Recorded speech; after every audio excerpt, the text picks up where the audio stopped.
animals tend to be kind of forgotten in the fashion industry. I have done quite a bit of lamb rescue and fostering, so that was what happened with Foggy. A Hermes Birkin bag made from crocodile skin can be sold for like $50,000, $100,000, $200,000. It's far from the luxury that the fashion industry would like us to think about.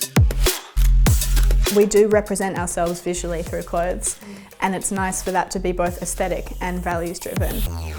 Hello, and welcome to the Viva podcast. Today, we are joined by Emma Hakansson, an incredible activist from Australia, who is campaigning for the end of animal exploitation within the fashion industry, whilst also reducing the toll fashion has on the environment and the humans who work in these industries.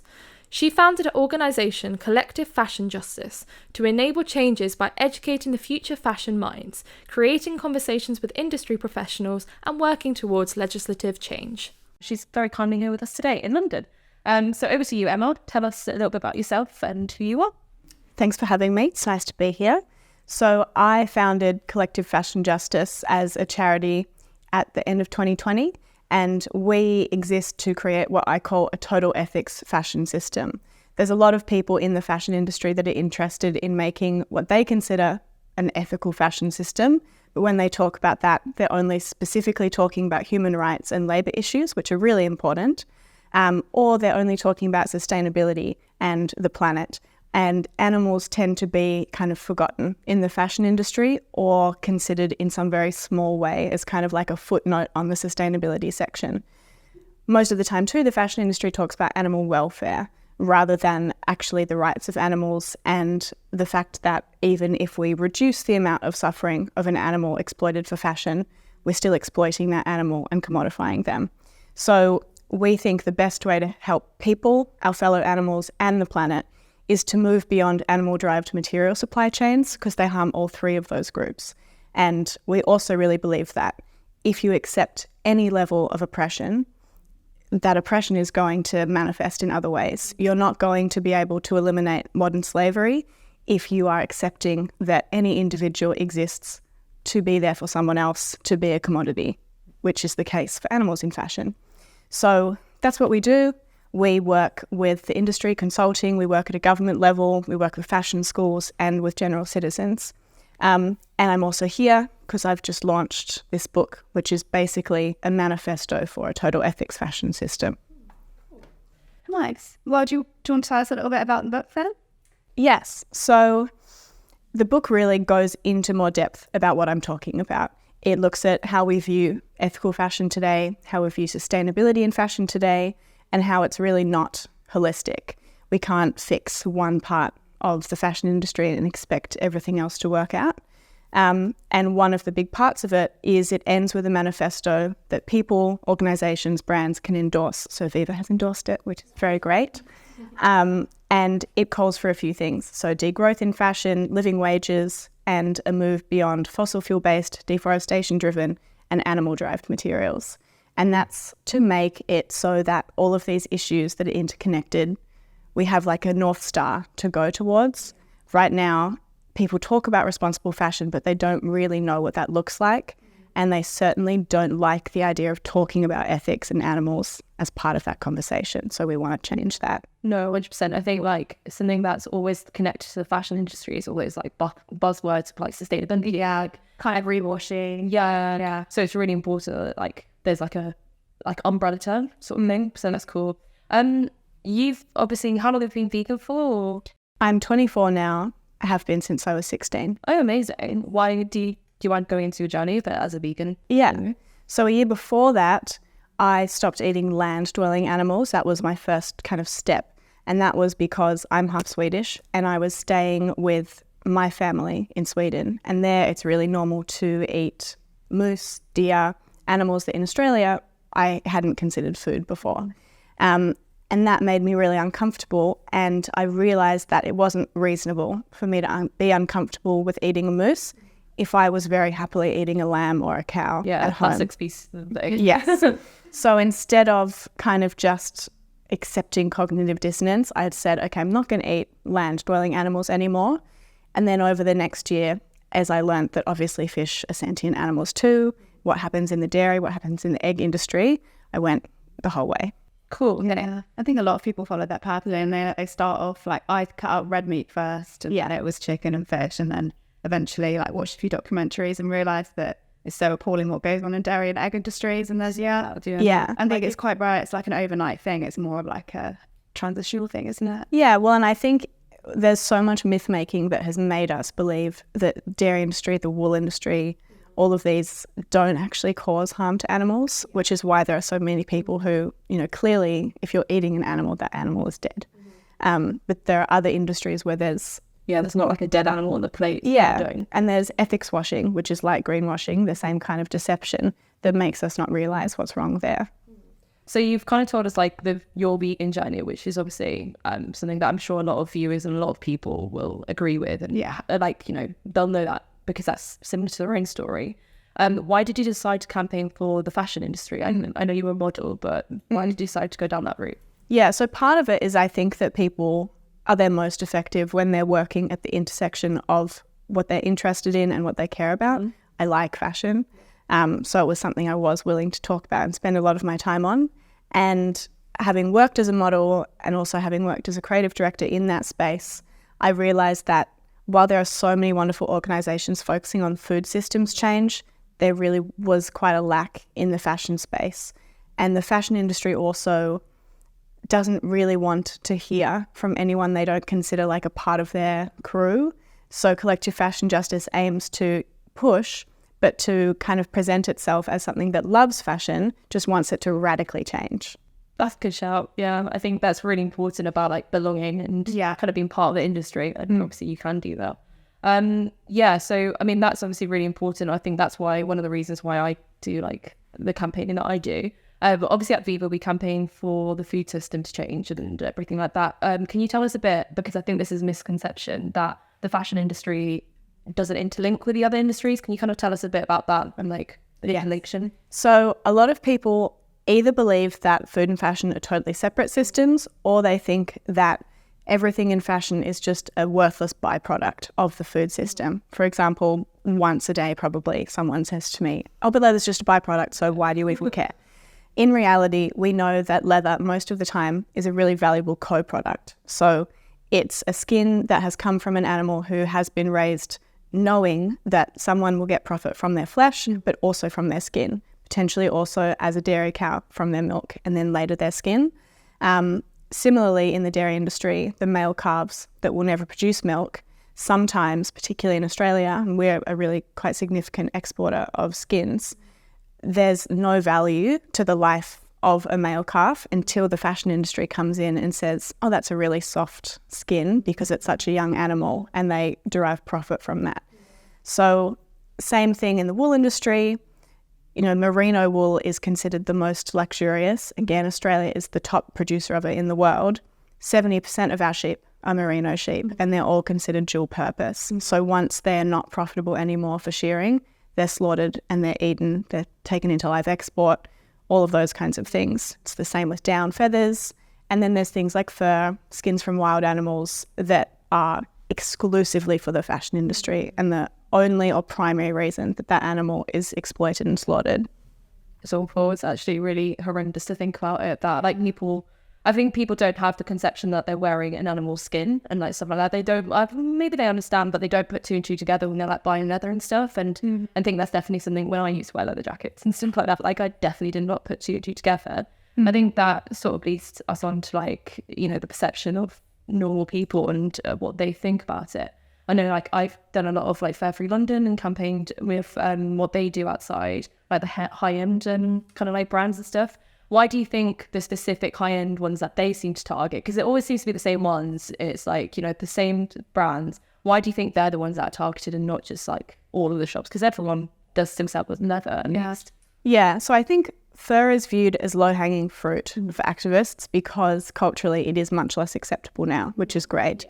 It's why we worked on the Fur Free Europe campaign, and we're hopeful that there might be like an EU-wide ban on fur farming, so that would be phenomenal. But those brands that are kind of left, most luxury brands have moved beyond fur, but the ones that haven't often have a history as working as a furrier and actually selling the pelts. So like Fendi, for example. So they have a lot invested in that industry, so they need a big push to move on. I think that people don't realise, though, that, you know, if you have an issue with wearing an animal's fur and skin, the difference between that and wearing a cow's skin is really quite insignificant. Yes, there's another stream of income that means that the meat industry is involved, but that doesn't change actually like the moral conundrum of wearing an animal and reducing them to a material. I think also, you know, we often hear people say, oh, but once the meat industry doesn't exist, like then I won't wear leather. At the very least, we can see that the leather industry greatly subsidizes the meat industry. It would take away a huge chunk of profit if people stopped wearing leather, and that would mean the meat industry would have to shrink dramatically. So if we don't want animals to be slaughtered, paying for leather is paying for that to continue. So actually, if people boycott leather, it will actually increase the price of meat, which will then, you know, reduce the demand. So then, you know, let's add more animals and more truly safe. Yeah. And the leather industry says if leather becomes more profitable and more people want it, the American Leather and Hide Council of the States, you know, they have said, yeah, we will raise more cattle to be slaughtered. So there's a direct link between the lives and deaths of animals and what we buy to wear. Yeah, that's so interesting because like people don't talk about that. Like, and like, you know, like even in the vegan circles, like, I mean, when I watched your documentary Slay, like I went to watch that screening, I mean, I knew obviously wearing like skins and fur was bad and it was something that I ethically didn't agree with, but I didn't know like the extent of it. And yeah, I think you watched that quite recently and you felt quite similar, didn't you? Yeah, I did. I absolutely loved it. It was such an eye-opener. And it sort of debunked a lot of myths that I get all the time from people saying, oh, well, leather's a natural material and vegan leather's made of plastic, so you're harming the environment. Yeah, I just found it was like very interesting to sort of understand that, and now I've got all the facts that I shouldn't give out to people. That's great. Yeah, no, I think that's when it's important to, again, look for people, animals and planet, because those issues do intersect. It's not a coincidence that the material that causes suffering to animals is also environmentally destructive and harms human rights. It's because that system is built on exploitation and destruction. Slay is directed by Rebecca Capelli, and if people want to watch it, it's on Waterbed Network for free. It's really good. I would recommend it. Yeah, it's just a little plug. Nice, first plug. We were going to plug it anyways. Yeah. It was, very, very eye-opening to me when Rebecca was, so she was surrounded by all the leather and the wool that she'd worn before, and she said it was like a spell had broken. And that's kind of how I feel going into the supermarket and seeing meat. Before I would see food, and now I just see dead bodies and I can't unsee it. Mm-hmm. And it's something that other people don't really kind of understand. And I think it'd just be good to know from you what you recommend people doing with their old wool and their old leather that they might not want to wear anymore because they feel so disgusted by it. Yeah. Like what can they do to still be sustainable? Because obviously they don't want to put it in the bin. So what's like the best route for that? Yeah, it's a really good question. At first, after I'd decided to become vegan and I wasn't buying new leather, I had decided to keep wearing my leather because for the same thing, I was like, oh, there's waste. I don't want to perpetuate that. But then I rescued a cow called Elira and I was patting her and I was feeding her a treat. And the treat fell on the ground. And when she picked it up, she licked my shoe. And so she licked skin. And I was like, it doesn't matter now to me. Yeah, where this has come from, I can't do that. I can't kind of perpetuate this notion that she should be reduced to this, to a shoe. So I recommend that people consider those that are going to need to buy new things and that may not have access to a sustainable animal-free option to give their old things to them. For example, a domestic violence shelter where women and children will need to have new shoes at some point, and maybe they would be buying leather themselves. So this is kind of a way to reduce further demand while helping someone that needs it. I think also trying to find a local shelter or something like that is better, because if you just take it to the op shop, unfortunately so much of op shop clothings around the world are actually exported to different countries and just dumped in Ghana and places around Africa. I think the UK is actually working to address that through legislation, but, you know, generally it's good for it to go to a specific source. Yeah. No, that's cool. Yeah, I think I'm just going to say op shops just because I've got a lot of Australian friends, charity shops. I'm sorry. Just in case no one knew. Opportunity shop. No, I liked it. It's fine. I think that is like very true. Like sustainability is at heart of a lot of people, even if they're not vegan. I think like even my mum is very much like recycle your water bottles and stuff. And, you know, like it is something that I think every average person is thinking about, especially because climate change is so in the news now. I wanted to go back to like the slave documentary, and I wondered if you could kind of tell us like, you know, how you helped, because I know you were, we featured in it, but how did you guys help? Because I think you helped with research, is that right as well? Yes. Yeah. So I was one of the lead researchers alongside Rebecca, the director. I was also the line producer for the whole section on Australia, which was the whole section on the wool industry. And Collective Fashion Justice was the key organisation partner. So if people wanted to do more afterwards, they'd be able to read our resources and get involved that way. Yeah. I have to say your website is fantastic. I was like scrolling through it, and I really especially like that you publish like your previous campaigns and very open about like what you've achieved in the past year and stuff. And you're like, I mean, there's so much that you've done already, which is incredible. I mean, going back to like the activism that I've done in London, like the Fair Free, I know the Drop Croc campaign was something that, I mean, you've campaigned for it as well as Collective Fashion Justice. Was there like 95,000 emails that they received? Is that right? A lot of emails, yeah. I don't know where we're up to now, but incredible. That was a really good campaign that is ongoing. Australia, again, we're really kind of punching above our weight for animal exploitation. Hermes and Louis Vuitton and these luxury brands, they actually own the factory farms in Australia, where now more native saltwater crocodiles that have lived in Australia for 100 million years, more of them live in those cages than in their natural habitat now. And they can live to be like 70 years old, but they're killed when they're about 2 or 3 years old. So I was really glad to do a lot of the research for that campaign as well. I wondered if you could go into detail. I know obviously it might be quite horrible to hear from like the viewers, but the crocodile exotic skin trade for me was some of the most shocking, because like these animals are being raised and completely killed for their skins. And I wondered, Not talked about no, not at all. And I wonder if you could go through like the progress of like, you know, where do they get raised, like, you know, what their life is like, and unfortunately how they reach the end of their lives. So I think a lot of people don't know about this industry because it's really the top 1% of the wealthiest people who ever buy them. Hermes Birkin bag made from crocodile skin can be sold for like $50,000, $100,000, $200,000. It's really absurd. So a lot of people don't know it, but it means it's a really great thing for people who might not have considered animals before to get involved with, because they don't have to grapple with the discomfort that they're involved with that issue, because most of us are not. So there's a lot of people power that can change it. But basically, crocodile eggs are actually taken from the wild, from nests, and then they're incubated inside these factory farms, and when they hatch, they're put into group housing when they're really small crocodiles, you know, kind of piled on top of each other. And then once they get older, because the skin is so valuable and important, they can't run the risk of it being scratched by another animal. So then they're put into solitary confinement, basically, individual cages.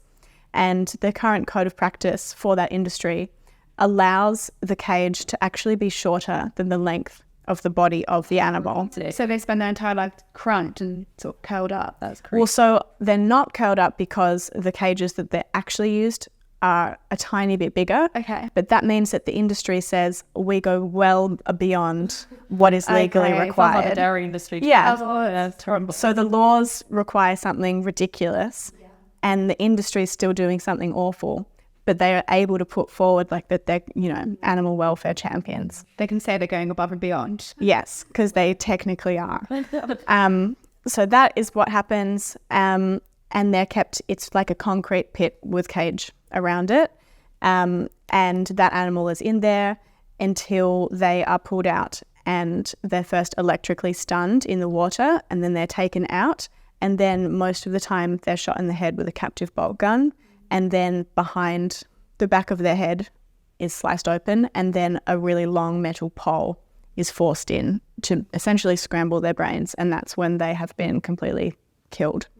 So it's far from the luxury that the fashion industry would like us to think about. I think if people knew that, like, I mean, I'm sure some people do know to some extent, but I think if honestly, like, if some people knew the extent that like their bag was a sentient being that deserves to live as well, like, and, you know, at what age they're being killed? 2 or 3 years old. Yeah, so you said like 70 years. It's such a massive portion of their life. I mean, that's very similar to the dairy industry where it's like 4 or 5 years or even younger. Turkey, that's six weeks or something. But in Australia, it's like 5 days for a male calf. Yeah, I know, it's mental. I mean, I think the average still is like a week in the UK. It's absolutely crazy that we do these things to animals, to be honest. But that's part of the conversation that people. I mean, I was a vegan from birth, and I don't think and none of us here were vegan from birth. So, you know, it was something that obviously we had to develop ourselves. You've obviously done a lot of traveling recently. You went to the New York fashion show. Did you go there as well? And you've obviously been to the London fashion show. I wanted to talk a little bit about the pizza demos. One, because shout out to my friend Wally who did it, but also because I wanted to talk to you about disruptive protest and whether you feel like they're effective in the fashion industry. Because obviously they're high-end kind of clients. Do you think disruptive protests are potentially a way to go in the fashion industry? I think that to create change, you need an ecosystem of different actions. I think that the kind of demonstrations that you're talking about that are really disruptive, those are not the people that the fashion industry is then going to come for the solution, but there are other people that they can come to for the solution. And there's also this concept that I talked about with Jamie, who was one of the people who disrupted the New York coat show, that there's this concept of the window of acceptability. And so if there's not any activists that are really pushing in a way that makes the industry uncomfortable, then someone like me who pushes them but is also kind of at a level of relationship where they're able to engage with us to set a strategy to move beyond those animal-derived materials. If there wasn't someone that was considered more extreme than me, I'd be the one that would be considered extreme. Like tension. Yes. Yeah. And so I think it's important that everyone plays a different role. And I think that we have seen the value of pressure campaigning and of disruption in the fur industry. Big time, yeah. So, yes. Yeah. No, I agree. I mean, obviously at Viva, we do some pressure campaigns, but we focus mostly on individual change. And like, you know, as an activist on my own right, I've done a variety of systemic change as well. And it's interesting to hear what you guys do. And I know you mostly focus on systemic change and try to change like legislation and education. Do you feel like that's potentially where you sit as an individual, or is it like the ecosystem thing that you're talking about, or do you just think it's most effective? So we do a mix of everything, because I think government policy, industry and citizens, they all operate together. Yeah. So you have to speak to all of them. But I think that if you can encourage people to act as citizens that can engage in that government change and that industry change rather than only as consumers, we're going to be able to get further. And I think there's a way for kind of citizens to come along, and if they're already saying, oh, I would like to help to ban the import of kangaroo skins to the United States, that's also going to be an opportunity for them to learn more and decide to change their consumer behaviour habits. But so you kind of get 2 for 1, I guess, rather than only focusing on consumption. So I think that's the angle that we go for. Yeah, no, that's cool. And the activists that you work with, so they campaign predominantly within the fashion industry, do you have any that aren't vegan, but they're just very passionate about like banning fur, banning leather? Do you know anyone that's sort of not vegan? We actually do. We have a number of people that work with Collective Fashion Justice that weren't, but now are. Okay. And that wasn't because we ever said anything about food system or anything. It's just, if you're exposed to what we're talking about all the time, you're exposed to these ideas where we talk about oppression and how the fashion industry currently, you know, commodifies individuals and denies consent to individuals. They're kind of premises that people agree with when we talk about humans, and we're just extending that to our fellow animals. So we've not need to talk specifically about that. We've just appreciated what they're doing for our charity. Yeah. And as a result of being engaged with us, they've changed some of their other habits as well. So that's been really interesting to see. That's really cool. Yeah, that's amazing. Like you said, like I said, like you'd be traveling a lot. But I wanted to kind of like lighten the mood just for a little bit and just talk about like how you feel the perception of veganism is in different countries you've been to. Obviously, you live in Australia, but you've been in another country recently. So I don't know if you can just run me through what you think. I think I've been lucky to be going to cities that every big city has a pretty good vegan scene. I ate ridiculously well in New York. So I would say things are going relatively well there. But I think that in terms of kind of legislative change and industry change, when I've gone to different countries, the US is a harder nut to crack. Interestingly, I've actually had more success in Italy than in either the UK or the US, which I think is not something that people would necessarily expect. That seems a surprise to me. Yeah. So I don't know what that is about. It's someone can culturally analyze what's happening there, but I think that's really interesting. Copenhagen and Denmark has made really great progress, which is interesting too, given they're still trying to open up their fur farms again. So there's a mix of good and bad in every country. And ultimately, I think while there are leaders and the EU is pushing really quite well on a number of animal issues, we still have a global legal system that has animal welfare laws that then have exemptions that say, but ultimately you can do X, Y, Z that we've banned if it's considered necessary or if it aligns with standard agricultural practice. So it's still a global system that accepts commodification and exploitation. Yeah, no, that's very true. That kind of leads me on to my next point, because I know you've recently taken up a post as communications with Georgie, is that right? Animal welfare policy? Yes. How do you feel like politics, like, do you think like the end of exploitation of animals is going to be basically won by politics, like legislative change, I guess? So I work for Georgie Purcell, who's an Animal Justice Party politician at home. I run her communications, and I think that politics, it's a way to make change on little things that add up a lot faster. If you can convince a few of the right politicians rather than a few people, the impact of, changing the hearts and minds of those politicians rather than citizens is often much more impactful, because it means you can change something more significant. For example, at the moment at home, there has just been a government inquiry that has recommended a ban on duck shooting for recreation. And there are so many people that agree that that needs to happen. But unfortunately, it didn't matter until the government people decided that that mattered. So it's looking like by 2024, that season won't go ahead, which is really fantastic. That's what the media is kind of suggesting. It would be really hugely unfortunate if the recommendation was not met.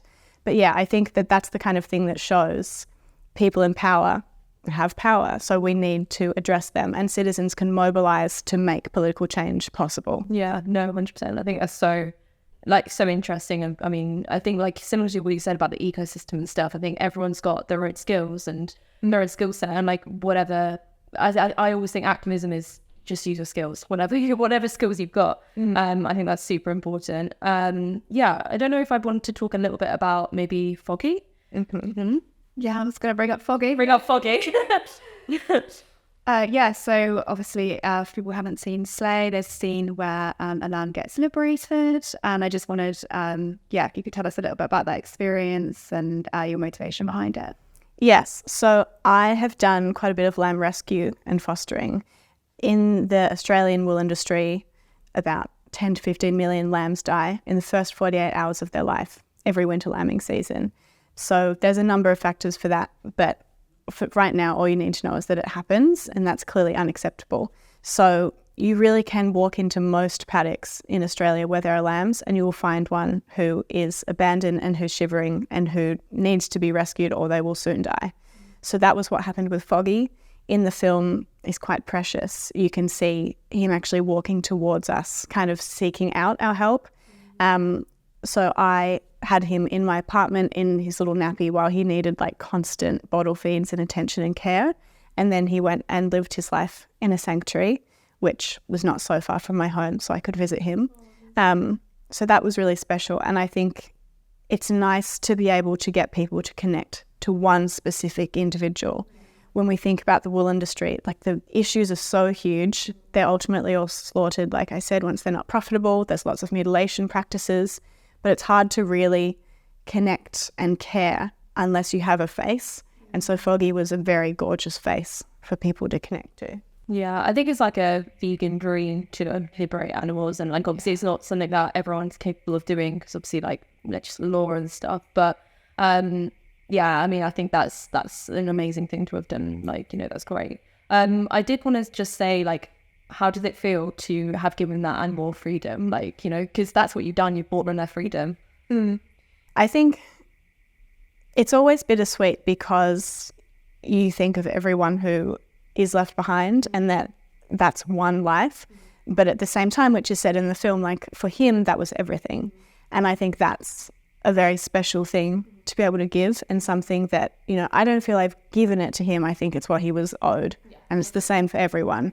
But I think, you know, there's so much about right to rescue. In the media at the moment, it's such an important thing that we can stand up and say, there's what we have legal obligation to and there's what we have moral obligation to. And when those two things don't align, what's actually right and just should be more important. And I think that's why it's so important. You know, the concept, if you didn't give the context of the industrial system we live in, if you just said there is an animal here who is a day old, or if you just said there's an individual here who is a day old, who needs help, who is suffering and will die unless you act, it's illegal to do so though. Most people would go, I would do something. And it's all it is. There's just more legal and industrial context that makes it complicated. Yeah, it's a tricky stance to sit on for like a personal choice, but actually when you cut down to it, like obviously I think it's a decision that even a lot of non-vegans, you know, the right to rescue, like the DXE trials are like, you know, really taking over that conversation at the moment, which is grand, because they're giving stories to these animals. But like you said, like every animal that's freed is hundreds of millions that unfortunately we can't save, which is sad. We tried to make this positive, but then I was talking about that, like sad stories, unfortunately. Yeah, I don't know if there was anything in terms of like the dairy industry, because we're campaigning a lot about the dairy industry, that you can kind of like draw parallels on, that you know, because obviously you know about the dairy industry as an individual, but more the parallels between the dairy industry and the fashion industry. Do you? Well, I'd say, like I was saying, the calf skins and the dairy industry are hugely interconnected, and that's where luxury leather and milk production and cheese production come together. So I think it's just important for people to be aware of that and to think about their food decisions and fashion decisions in the same way. The same amount of consideration needs to be given to both of them. I think also, you know, we don't really think about goats and sheep so much, but they're a part of the dairy industry and they're also both part of the fashion industry. Both of those animals are skinned for fashion and for clothing and shoes as well. So there's a lot of crossover. The last kind of like questions about fashion that I want to ask is, what have you seen is like the best improvement like recently? Because I know a lot of like brands coming out with like cactus leather, like all of these like leathers out now, like all alternatives that are very good to you wear, like they're just as good as like, you know, the other products that are animal derived. What do you think is like the most important one that you've seen recently that you think will go away? I think now that there is a growing number of materials that are free from all animal inputs and free from plastic, that is so important for addressing the people, animals, planet thing. So Mirum is a leather-like material that meets those requirements. There's also now industrially compostable faux fur, which is super cool. And there's even like flower down instead of feather down. There's lots of different things that are really exciting. And while they're not necessarily all accessible to everyone yet, it takes a little bit of time for those solutions to scale up. But in a few years, they're going to be even more widely available than they are now. So exciting. Yeah. And I think one thing people can do is actually contact the brands that they really like and say, hey, what are your plans to move towards animal-free, innovative materials? Do you have a plan? You know, if we can say, I love this shoe, but I won't buy it until it's in this material, if as a collective that happens at a large scale, it will actually impact the fashion industry. Yeah, no, definitely. We were talking about, what was the first shoe you found when you were vegan? Yeah, when I first went vegan, I was like, wow, I've got to get a really nice pair of vegan. I was doing my research and there was just these hideous sandals made from hemp, and I thought, this is no thanks to anyone out there. Is there sandals? I thought I'm just going to have to wear these for the rest of my life. But now like all the plastic trainer brands like Reebok, Adidas, they're all bringing out vegan branded, and it is all vegan leather and no animal glue, and it's just like such a positive change. Yeah, I think in 10 years we'll look back and we'll see how much change has happened, and in another 10 years the same. I think it's a good time to be working for this kind of change because we're really picking up momentum, and we need to, because animal agriculture and the climate crisis are so intimately connected. Now is the time. Right.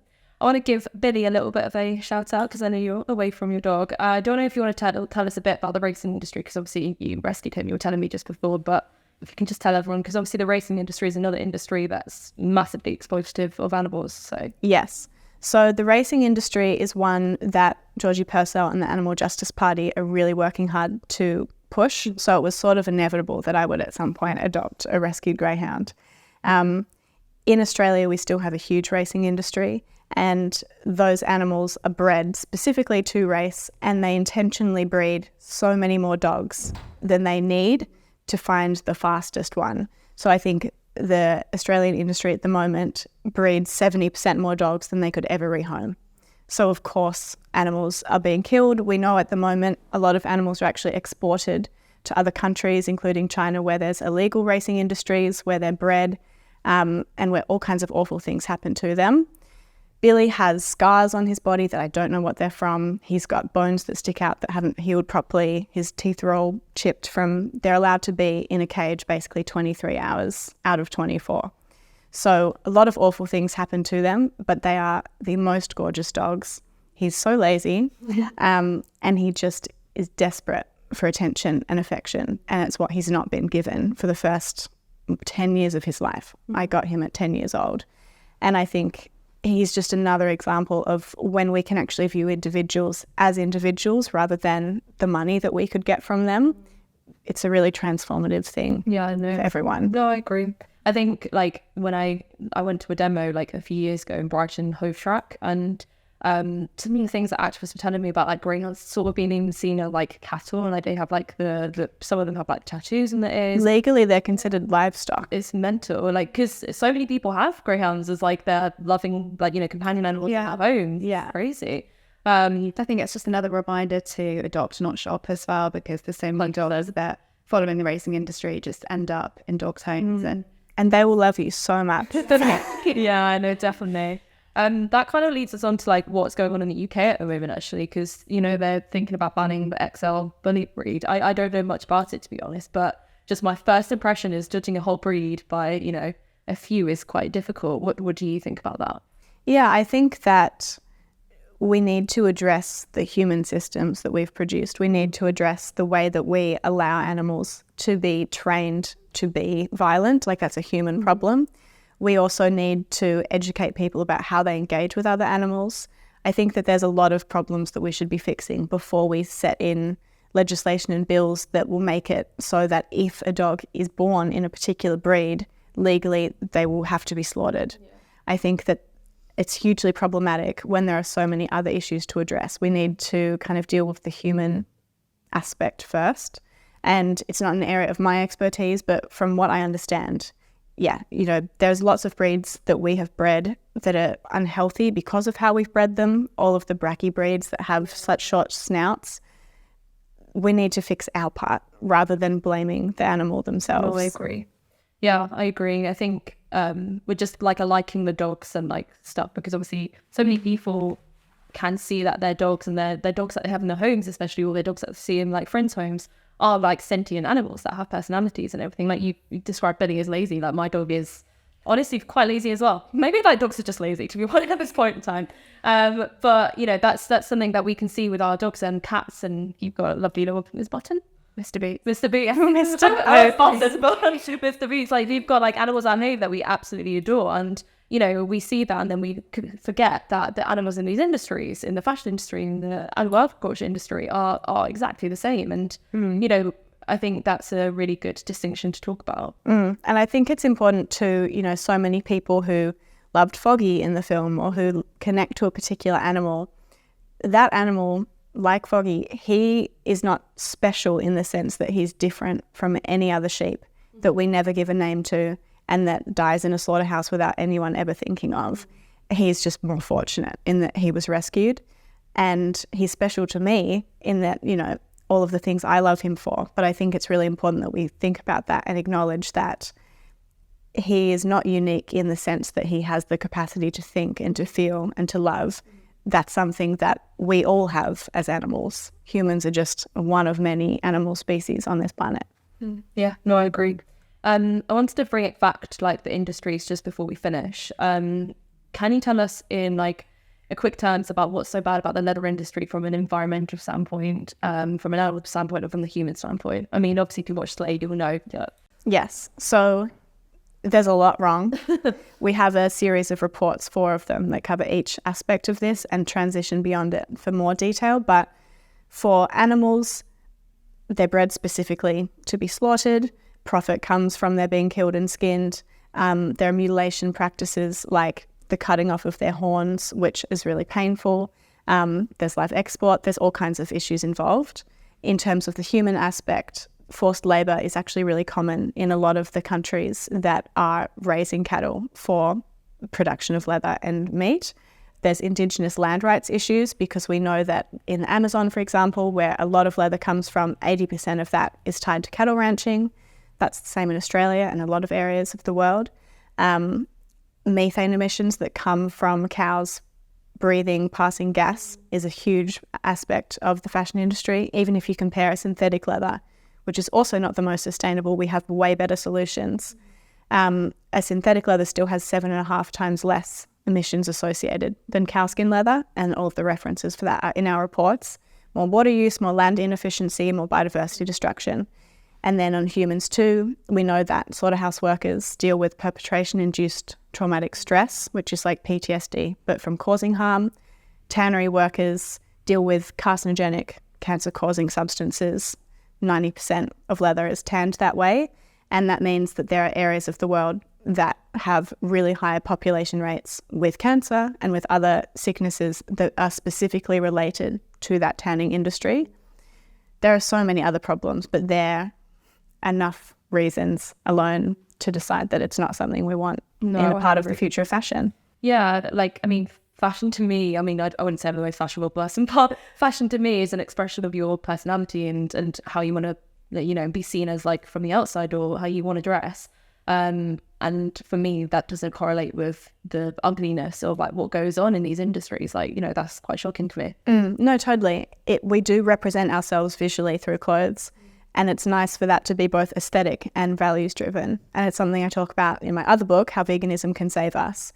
It is uncomfortable to learn about all of these things. It is uncomfortable and challenging to make change. But ultimately, it's so much more comfortable to live in alignment with the values that we have.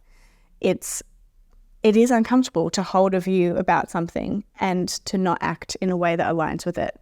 It's tricky to change it, but ultimately, it's the easiest thing for us to do. It makes us feel better about ourselves, and we can connect better to the world around us once we have. Yeah, change is always difficult, but honestly, like, I felt very much like that. I felt like I was an animal lover, I liked and loved animals, but was a vegan. And then when I went vegan, I was like, oh, finally, everything aligns. I was like, it was almost like the soul-breaking thing. Yeah. Like, yeah, it honestly just felt like a click, and I think that's so true. Do you want to end with some fun questions? Yeah, but let's have fun. And let's have some fun now.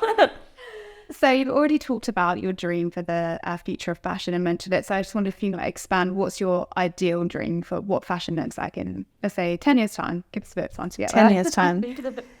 I would like for people to be able to go out and really easily buy something that protects people, animals, and planet, rather than it being a bit difficult and something you have to work really hard to do.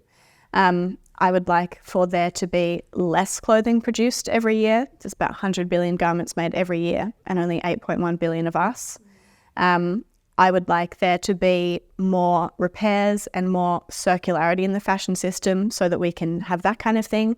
I would like for fur to be really fully banned in many more countries than it is already, for wild animal skins and for wild animal feathers to be banned increasingly. And for there to be legislation on the way that makes it more profitable and beneficial for brands to protect people, animals, and planet, rather than to continue using materials like leather and wool. I think that that's, you know, I would love it to be totally animal-free in a decade, but that's not going to happen. I think that that's a somewhat realistic kind of next step for us to get to. Yeah, that's definitely. Yeah, I'm awarded. Yeah, that's really promising. You do a lot. And it is great because, like, Be Fizzy is amazing. But my biggest question to you is, how do you keep yourself, like, mentally happy? Like, how do you, like, stop burnout and stuff? Because burnout is, like, a massive thing for, like, activists. I think maybe once every second month I do burn out, but I let myself, and I have a day and I just like lie in bed like this and pretend that nothing's happening because it's too much. I think you have to let yourself. It's definitely something that I'm still working out how to do myself, but spending time with animals and kind of connecting with why I care about this so much and focusing on solutions and focusing on why it matters, not only the problems, is really important. Like going to animal sanctuaries, seeing animals who I've rescued, it's like, if that's not going to give you hope, seeing that kind of little slither of what the world could be like, I don't know what will. I do that too. I go to sanctuaries because We do it every year. Yeah, and we go to a sanctuary that's near us, and we go and like spend time with animals, and it's it's really lovely. Yeah, it is like a healing experience to see, like you said, that little slither of hope of what you want the world to be like. Yeah, no, sanctuaries make like little versions of utopia. Yeah, it's so nice. And then, yeah, there are some amazing ones in the UK. I'm sure like amazing ones all over the world. So yeah, that's incredible. Some foodie ones. Yeah, I'll read one. Oh no, I'd just like to know, what is your dream vegan meal, starter, main, and dessert? Oh gosh. Mine was a bit stumped. She asked me this as well.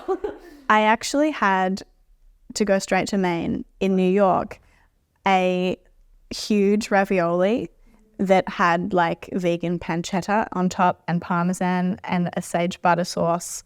And when you cut it open, it had like a vegan ricotta and a vegan egg yolk that did the whole thing. I don't know how any of that happened, but that was delicious. Amazing. For a starter, I really like little fruit things that are like fruit combined with like a vegan feta or something that's toasted a bit. And dessert, whenever I see a vegan creme brulee, I have to order it because yum. So that would be it for me. Nice. It's such a novelty having like a vegan creme brulee. It's like very classic that they'll do sorbet or like maybe a brownie, but to fruit salad, really decadent. Yeah. I'd always go for a banoffee pie. Oh, yum. Or a tiramisu. Yeah. Oh, you'll just go really hungry. Yeah, it's like dessert. Yeah, we will jump to dessert as well. Amazing. Okay, so vegan cheese. Like, what do you think is your best and worst vegan cheese? So one of the board members of Collective Fashion Justice is actually also a vegan cheese maker. Oh, no. It's called Rind. It's only in America, so I only have had it this year and won't again for some time, but that's delicious. And I think vegan feta has come further than other kinds of vegan cheese. It definitely has. Cool. I feel like vegan cheese is something that like people do talk about a lot. Like they do criticize us. It's a real clincher for people. Yeah, it is. I think we're reaching the end of our time here, which has been a really nice chat to you. Yeah, thank you so much for being here today with us. Thanks for having me. It was really nice. I'm just squeezing off it. So thank you so much. Very happy to. So yeah, have a great rest of the time in London and good luck back in the street. Yeah, thank you. Just before we end, I just quickly want to just say, if you do want to follow Emma's kind of journey or what she campaigns for, you can find her on, give us your handles. At Collective Fashion Justice and collectivefashionjustice.org. And my Instagram is Hakame, Hakame. Yes. And we're obviously Viva, so yeah. Follow us where you follow us, but hopefully see you very soon. Thank you very much. Thank you. Bye.